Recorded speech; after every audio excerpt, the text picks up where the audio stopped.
She blocked me the same night I lost my job. No warning, no explanation, just silence. One minute we were texting about what movie to watch over the weekend, and the next, nothing. I saw the little check marks vanish, her profile picture disappear. Blocked. Just like that. Let me back up. My name's Amir. I was 28. Working as a mid-level software engineer for a tech startup that was trying too hard to be the next Google but couldn't even manage payroll properly. For 2 years, I poured everything into that company: late nights, missed birthdays, caffeine for dinner. And then, out of nowhere, we got the email: "We regret to inform you." I stared at that screen in disbelief, my heart sinking with every word.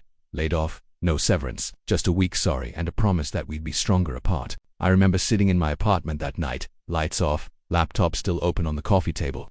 I messaged hi, I'll call her Nisha, telling her what happened, that I'd been fired, that I was scared, that I needed someone to talk to. Her reply: "Damn, that sucks," and then nothing. I waited, I called, texted again. Then I opened our chat and saw that cold, blank space where her name and photo used to be. Blocked at. It was like a punch to the gut. Nisha and I had been together for a year. She'd met my mother. We talked about moving in together. I thought she loved me. I knew I loved her, but in that moment, with no job and no girlfriend, I sat in the dark and realized something brutal. She was only in love with my potential, not with me. And maybe that was the hardest part, not the layoff, not the fear of unemployment, but the realization that the woman I trusted most had vanished. The second things got hard. When I was no longer useful, I was disposable. For days I couldn't sleep, couldn't eat. I kept replaying everything in my head. The nights she told me I was going to make it big. The way she looked at me when I talked about my dreams. Was it all just performance? Was I just a stepping stone? I wanted answers, closure, something, but all I got was silence. And that silence turned into fuel. Because the one thing I've learned about being rock bottom, it gives you a damn good view of everything above you. I made a promise to myself that night, a vow in the dark: if she could block me at my worst, I'd make damn sure she'd see me at my best. She didn't know it then, but that moment, that betrayal, would become the beginning of everything. The days that followed felt like a collapse. You know that feeling when you wake up and for a split second, everything feels normal, until the weight of reality crashes back down. That was me. Every single morning, unemployed, ghosted, blocked, alone. I tried to brush it off at first, told myself maybe she just needed space, maybe she was overwhelmed, but deep down, I knew. You don't block someone you love, not when they're hurting, not when they need you the most. But denial's a hell of a drug. I still held on, scrolling through old photos, rereading our messages, trying to stitch together clues, looking for some reason, any reason why she'd do this. I kept thinking back to the last 2 months of our relationship. Things had felt off. There were the nights she suddenly became too tired to talk, the weekends she said she was out with friends, but never sent pictures like she used to. The change in her tone, the distant way she said love you, like she was checking a box. At the time, I brushed it off. Everyone has moods, right? Stress, work, whatever. I didn't want to seem paranoid or clingy, but now, in hindsight, it all looked like neon signs I had been too blind to read. Then, something strange happened. I was at the grocery store one evening, grabbing instant noodles and cheap coffee, my new diet, when I saw her. Or at least, I thought I did. She was across the aisle holding a bottle of wine, laughing with a guy I didn't recognize. Tall beard, designer jacket. She didn't see me, or maybe she did and didn't care, but that laugh. I knew that laugh. That was her real laugh. The one she used when she wasn't pretending. My heart started racing. I turned down another aisle, face burning. I didn't even know what I was feeling. Shock, rage, embarrassment. I stood there, frozen between the canned soups and the cereal boxes, trying to breathe. That night, I couldn't stop thinking about it. Was that her new boyfriend? Had she been seeing him while we were still together? I opened up her Instagram. She hadn't blocked me there. Not yet. Nothing recent, just the usual filtered selfies. But then I clicked through her tagged photos, and there it was, him, a picture posted by one of her friends, a group shot at some rooftop bar. She was standing next to the same guy from the store, his arm around her waist like it had always been there. And the date, 2 weeks before I got laid off. That was it. The crack that split everything open. I couldn't sleep. My mind was a carousel of worst-case scenarios. Had she already moved on while I was still holding her hand and making her coffee in the morning? Had she known I was going to lose my job and decided to get a head start on leaving? I tried to tell myself I was overreacting, that it didn't mean anything. But deep down, I knew. I wasn't stupid. I'd ignored the signs for too long. I started reaching out to mutual friends, casually dropping questions. Most of them were quiet, distant, uncomfortable. A couple of them said things like, "Hey man, I'm not getting involved," or "You should just move on." One of them finally cracked. Not directly, but enough. She needs stability, man. You were kind of all over the place career-wise. I guess she needed something more secure. More secure, like I was some broken ATM that ran out of cash, and she went to the next machine. That was the night I deleted every photo we'd ever taken. wiped our chat history, blocked her back, but it didn't help. The betrayal wasn't just about losing her, it was about realizing I'd been loving someone who never planned to stay, someone who smiled while making backup plans, someone who looked me in the eye while checking the exit sign, and yet, I still didn't have proof. Not really, no screenshots, no confessions, just bits and pieces. Suspicion, gut feelings, but sometimes, the gut tells you more than evidence ever could. And mine was screaming. Something wasn't just off, it was wrong. I could feel it in my bones. I didn't know what the full truth was yet, but I knew I had to find out. It was an old saying my dad used to mutter after every life setback: when you can't cry anymore, start thinking. And that's exactly what I did. I'd cried enough, curled up on the floor, punched pillows, swallowed pride.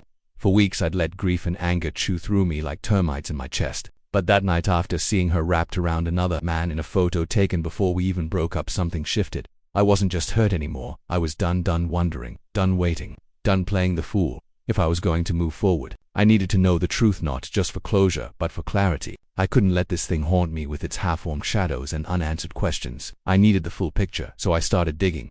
I wasn't proud of how deep I went, but heartbreak makes you resourceful. We shared a Netflix account, and she never changed the password. Rookie mistake. I logged in one night, not to watch anything but to check the recently watched section. One particular show stood out, a romantic drama we swore we'd only watch together. She'd finished it 4 episodes ahead. The last watch date, a Saturday. She said she was at her cousin's place with bad Wi-Fi. Strike one. Then I remembered something else. We'd once booked a short getaway together, a weekend retreat for couples, spa dinners, hikes. I'd backed out at the last minute due to a last-minute work call, and the hotel wouldn't refund me. She still went, said she'd go solo and use the time to clear her head. Curiosity led me back to the booking site. I re-logged in, went through my old emails. Buried in my inbox was the original booking confirmation. 2 guests. The room had been checked into under my name, yes, but with 2 sets of towels. 2 breakfasts. 2 people. Strike 2. Still, that was circumstantial. Nothing hard enough to break denial's grip completely. Then came strike 3. The one that shattered everything. I was going through an old shared folder on Google Drive back when we were planning to move in together. We'd saved everything, their receipts, apartment listings, budgets. One file stood out. A PDF she'd uploaded titled Rent Comparisons Mumbai versus Pune. Odd, considering we were never planning to move to Pune, but I opened it anyway. Halfway through, I saw a name that didn't belong to either of us. Rajiv. Notes in the margin about his job stability, mentions of his firm, his salary, even his dietary preferences. That wasn't apartment research. That was a plan. With him. She had used our shared file to plan her next chapter with someone else. While I was still in the script, she'd started rehearsing with a new lead. It hit me like a gut punch, but strangely, there was no breakdown. This time, just stillness and then focus. She didn't just leave me. She'd replaced me before I even knew I was gone. All the months I was working overtime, skipping out on fun to build a future, she was test driving another life. Fine, she had made her choice. Now I was going to make mine. But not with revenge. That's not how I'm built. I didn't want to scream or expose her. No, I wanted something deeper, something colder. I wanted to succeed so loudly, she'd feel the echo every time someone said my name. So I began to rebuild. Quietly, patiently, strategically. I reached out to old contacts, former colleagues, mentors. That one guy I helped debug his app 3 years ago. I didn't beg. I offered value. I'm free. I've got time. Let me help you build something. One of them bit. A small project for a fintech app. Nothing big, but it paid. And more importantly, it reminded me I still had skills. I wasn't worthless, just wounded. From there I picked up freelance contracts, long nights, crappy coffee. But slowly, steadily, money started coming in. I began studying business models, APIs, data architecture. I turned my pain into pressure, and pressure makes diamonds. 3 months in, I pitched my own idea to one of my freelance clients, an internal HR platform that could automate team analytics and salary forecasting. He loved it, funded it, gave me space to build. 6 months in, I had my own team, a small startup, lean, scrappy, hungry, just like I was. 9 months in, we signed our first major client, a multinational firm with a satellite office in Mumbai. We needed a physical presence, now someone to coordinate locally. I was still running operations remotely, but we posted a job listing for office support, basic admin stuff. I didn't even look at the applications. Our hiring manager handled all of it until one day, I got a message from her, not Nisha, the hiring manager. Hey Armor, just FYI, one of the shortlisted applicants for the office assistant role used to be in your city. Her name's Nisha Kapoor, just checking any conflicts. My chest went still. I stared at that name for a long time, the same name that once filled my phone with warmth, now sitting cold on a spreadsheet. I thought about saying no, about vetoing her quietly. But then I remembered every sleepless night, every moment I second-guessed my worth, Every tear, every unanswered text. I smiled. No conflicts, I replied. Let's bring her in. I wasn't the same man she walked away from, and she was about to find that out. The morning she walked into the office, the universe held its breath. I was there that day, not by coincidence, but by design. I made sure of it. We'd scheduled a team meeting at our new co-working space. Just a quick sync, nothing fancy. I'd kept my presence quiet, letting the new hires settle in before meeting the founder. It gave me control of the moment, and I wanted to see her face. She walked in holding a clipboard, wearing a pale blue blouse and black slacks, professional, but with that edge of effort she used to save for our dates. Hair neatly tied up, lipstick faint but deliberate. A small smile on her face, the kind that hides nerves. She didn't see me at first. She shook hands with a few of the staff, introduced herself to the HR coordinator, then turned toward the glass conference room and froze. Her eyes landed on me. For a split second, everything around us disappeared. I could almost hear her thoughts stutter. Amir. I leaned back in my chair, calm, collected. Good morning, Nisha. Welcome to the team. The color drained from her face. She blinked like she wasn't sure if I was real. You work here. I tilted my head. I don't work here. I built this. Silence. You could have heard a paperclip hit the floor. I'm the founder, I continued. Didn't your recruiter mention it? She opened her mouth, but no words came out. One of the managers interrupted, oblivious. Is everything okay? It smiled. Perfectly. Just an old acquaintance. Let's continue. The meeting moved on, but her eyes never left me. I didn't look back. I let her sit there stewing in confusion, recognition, and the bitter taste of irony. Afterward, she cornered me near the break room. Her voice was hushed, almost pleading. Why didn't you tell them? Tell them what? I asked, keeping my tone even. That we knew each other, that we used to what? I cut in. Used to date, used to dream, together, used to plan a future while you were making backup plans with someone else. Her mouth opened, then shut again. Guilt flickered behind her eyes. Amir, I didn't know how to reach out. I panicked. I raised an eyebrow. You blocked me. That's not panic, that's a decision. She looked down at the floor, fidgeting with her ringless fingers.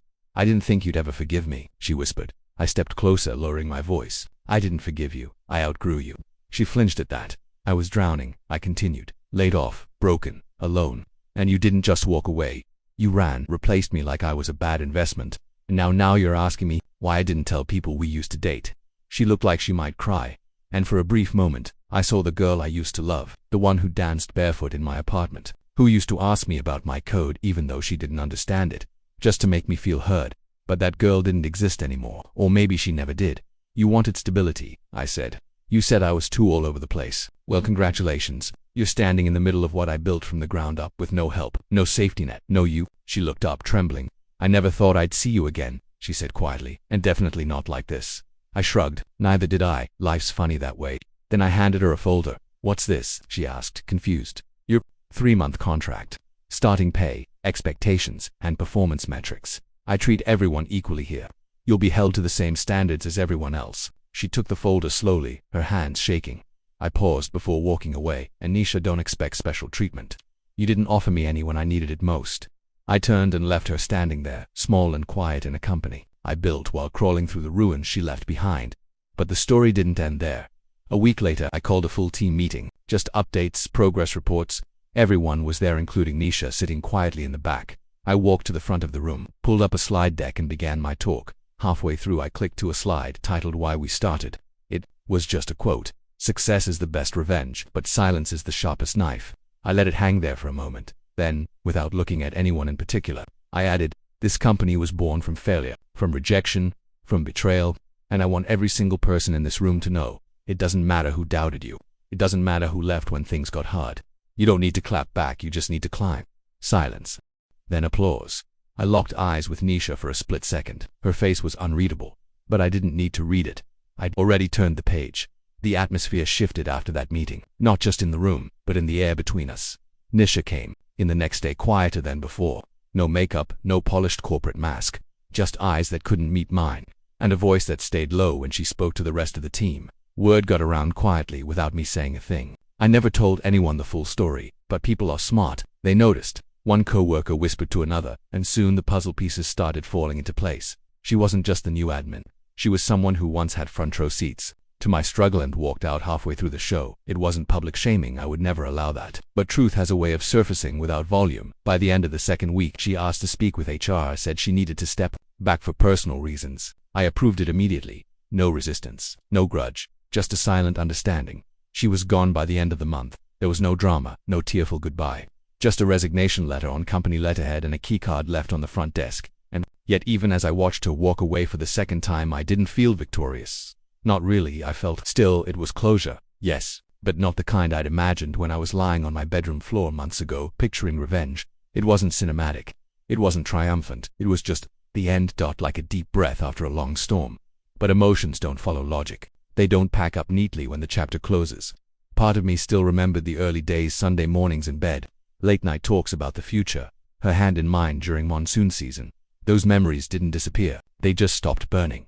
I learned that healing doesn't mean forgetting, it means remembering without bleeding. And as she faded from the office, I looked around and realized something powerful. I didn't need to prove anything to her anymore. She had already seen it all, the success, the respect, the comeback. But more importantly, I had seen it. I had built it. Not for her, not to spite her, for me. And that realization, that was worth more than any apology she could have given. 6 months later, I stood on the balcony of my new apartment, 10th floor, sea facing, warm breeze slipping through the collar of my shirt, and just breathed. No emails, no fires to put out, just silence. Peace. Funny how it sneaks up on you. Not loud, not with a bang, just gentle, like a song you almost forgot you loved. My life didn't change overnight, but brick by brick it transformed. A startup grew. We landed 2 more clients, then 5, then 10. What started as survival became momentum, then something more. A movement. I built a culture rooted in integrity.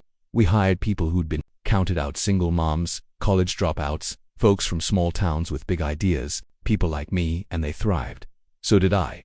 I started speaking at panels, was invited to mentor young entrepreneurs. One morning I found my face on a tech magazine's Founders to Watch list. My mom clipped it out and framed it on her wall. But success wasn't just measured in money or magazine covers. It was in the little things. Sleeping without anxiety.